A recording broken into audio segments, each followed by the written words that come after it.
दोस्तों, बॉलीवुड एक चिकनी जमीन की तरह है जहां संभल के न चलो तो फिसलना तय है। इस दुनिया में एक बार को जगह बनाना आसान हो सकता है, लेकिन यहाँ पर टिके रहना जगह बनाने से बहुत ज्यादा मुश्किल है। यहाँ पर जो 10-15 साल बिता गया और जिसने अपने पैर अच्छे से जमा लिए वो एक शिकारी बन जाता है। शिकारी जिसकी नजर सिर्फ अपने शिकार पर होती है। यहाँ के फिल्म मेकर्स में से शायद ही कोई ऐसा लंगोट का पक्का बचा हो जिसने अपनी पोजीशन का फायदा उठाकर न्यू कमर एक्ट्रेसेस को अपने टुल्लू पंप का पानी ना पिलाया हो। लेकिन आज वही चीजें बाहर आ जाती हैं जो उंगलियों पर गिनी जा सकें, यानी सिलेक्टेड मामले ही बाहर आ पाते हैं और ज्यादातर मामले दबे रह जाते हैं, क्योंकि जिसने अपने टुल्लू पंप का पानी पिलाया है या समाज सेवा की है वो तो मुंह खोलेगा नहीं, कभी नहीं खोलेगा। और जिसने अपनी प्यास बुझाई है, जिसने फायदा उठाया है, उसे उस समय उसकी जरूरत थी तो उसका मुंह इसलिए बंद रहता है। और इसमें मेल फीमेल दोनों शामिल हैं। ये किसी एक की कहानी नहीं है। आज हम जिस कलाकार की कहानी लेकर आए हैं ये वैसे तो आजकल पूरी तरह से गायब है, लेकिन एक समय पर इसके बारे में कहा जाता था कि ये बड़ी एक्ट्रेसेस को पछाड़ देगी क्योंकि एक्टिंग का टैलेंट इसमें ठीक ठाक था। ये एक्ट्रेस है प्राची देसाई। प्राची देसाई ने 8-9 फिल्मों में काम किया है और इसके साथ ही इसने शुरुआत की थी टीवी सीरियल से, और टीवी में इसने 2-3 टीवी सीरियल में एक्टिंग की हुई है। प्राची ने अपने करियर की शुरुआत टीवी से की थी और टीवी से होते हुए फिल्मों में आई, लेकिन फिल्मों में आने के बाद उस जगह को मेंटेन नहीं कर पाई। टैलेंट होने के बावजूद कहाँ चूक हुई प्राची से, इसी पर आगे बात करेंगे। प्राची का जन्म हुआ था 12 सितंबर 1988 को सूरत, गुजरात में। पिता का नाम निरंजन और माँ का नाम अमिता देसाई था। प्राची की एक सिस्टर है जिसका नाम है ईशा देसाई। प्राची की शुरुआती पढ़ाई गुजरात से हुई और बाद में मुंबई से हुई। 12th क्लास के बाद में ग्रेजुएशन में एडमिशन तो मिला, लेकिन तभी इसे मॉडलिंग का भूत सवार हो गया और मॉडलिंग एजेंसीज के चक्कर काटने लगी। उन्हीं दिनों एक टीवी सीरियल के लिए भी कुछ ऑडिशंस दिए और ये उस टीवी सीरियल में कास्ट हो गई। सीरियल का नाम था कसम से। एक्टिंग में आने की वजह से पढ़ाई बीच में ही छोड़ दी और एक्टिंग पर ही पूरा फोकस करना शुरू कर दिया। कसम से टीवी सीरियल एकता कपूर का सीरियल था और सीरियल के दौरान एकता के साथ इसके घनिष्ठ संबंध बन गए और इसका फायदा इसे अपने करियर में मिला। एकता कपूर की सिफारिश पर साल 2008 में प्राची को फिल्मों में डेब्यू करने का मौका मिला। फिल्म का नाम था रॉक ऑन। ये फरहान अख्तर की फिल्म थी और फरहान के एकता से अंदर वाले बहुत अच्छे रिलेशन हैं, तो प्राची को उसी के कहने पर फिल्म मिली। ये एक कामयाब फिल्म थी और इसमें प्राची लीड रोल में थी। पहली फिल्म जरूर थी, लेकिन उससे प्राची को बहुत ज्यादा फायदा नहीं हो पाया। साल 2009 में लाइफ पार्टनर नाम से एक और मूवी आई, लेकिन फ्लॉप।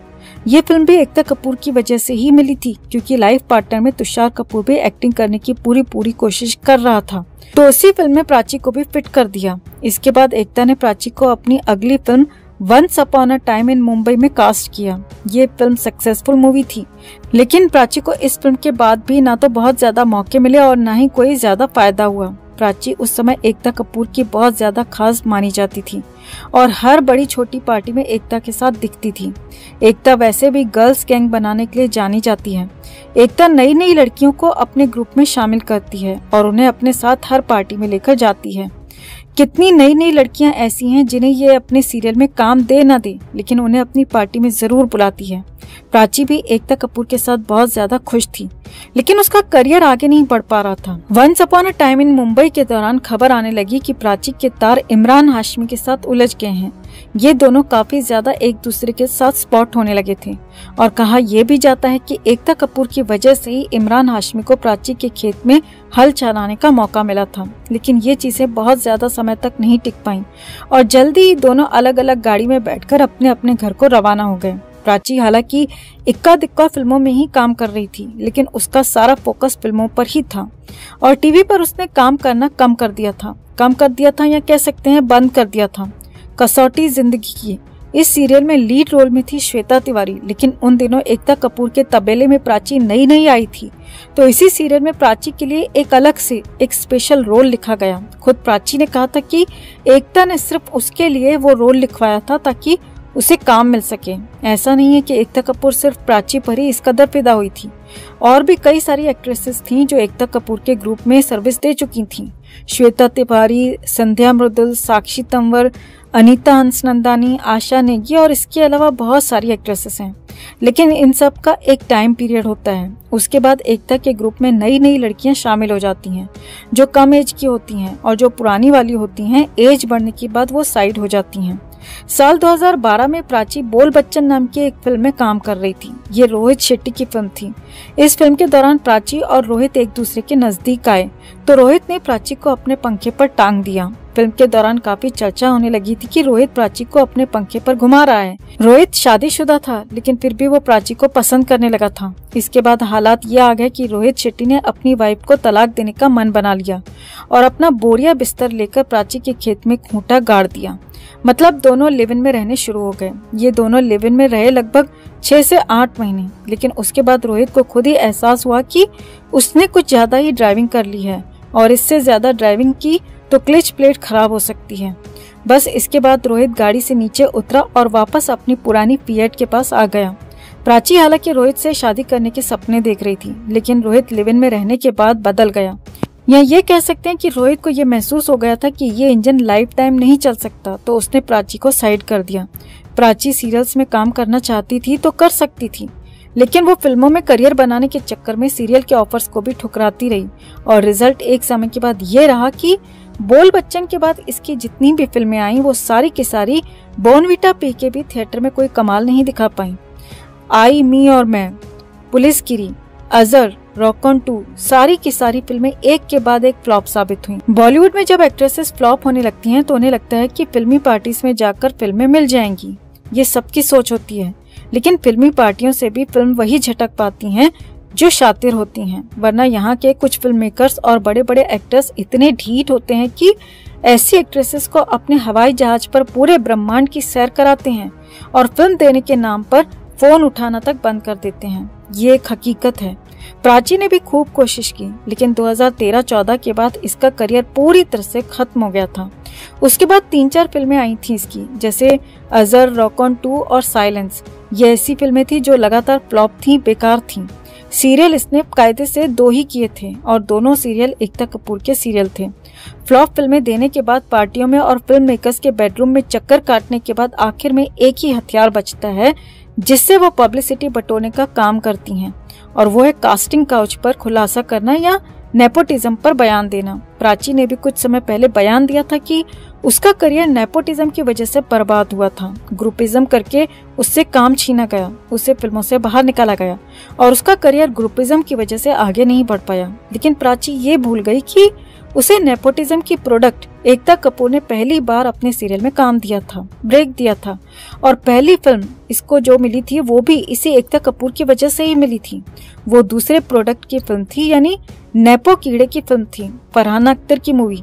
इसने ज्यादातर फिल्में जो की हैं वो या तो नेपो कीड़ों के साथ की हैं या नेपो कीड़ों की वजह से की हैं। एकता कपूर हो या फरहान अख्तर, ये सबसे बड़े गैंगबाज हैं, और ये इन दोनों की खास थी। फिर ग्रुपिज्म की वजह से इसका करियर कैसे बर्बाद हो गया, जब ग्रुपिज्म करने वालों की ये सबसे खास रही है।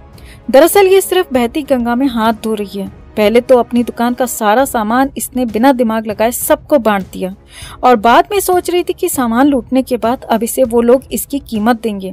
ऐसे थोड़ी होता है। दुकान का सामान भी तब बांटा जाता है जब पहले फिल्म की डील तय हो जाती है। बाद में तो बाबा जी का ठुल्लू भी नहीं मिल पाता है।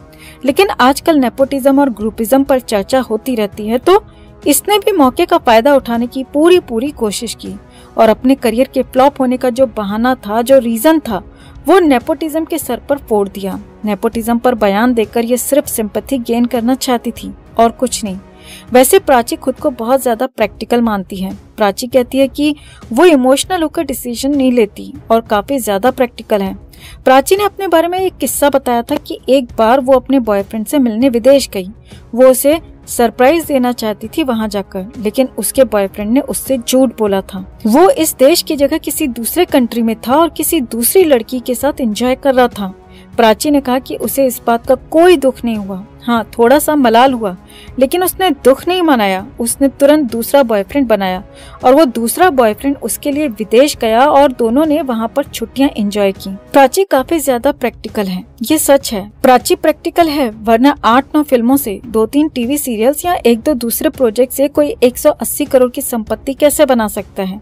इसकी फिल्मों में 1 करोड़ फीस भी नहीं होती थी, बाद में 1 करोड़ हुई थी, लेकिन उससे पहले 1 करोड़ की फीस नहीं मिलती थी इसे। लेकिन फिर भी ये 180 करोड़ की नेटवर्थ बनाकर बैठी है।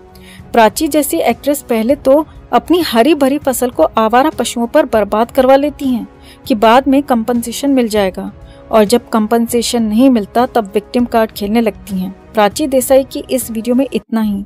अगर आप भी हमारी बातों से सहमत हैं तो खबर को ज्यादा से ज्यादा लाइक और शेयर कर अपना प्यार और सपोर्ट जरूर दिखाएं और कमेंट में प्राची को लेकर अपने विचार जरूर व्यक्त करें।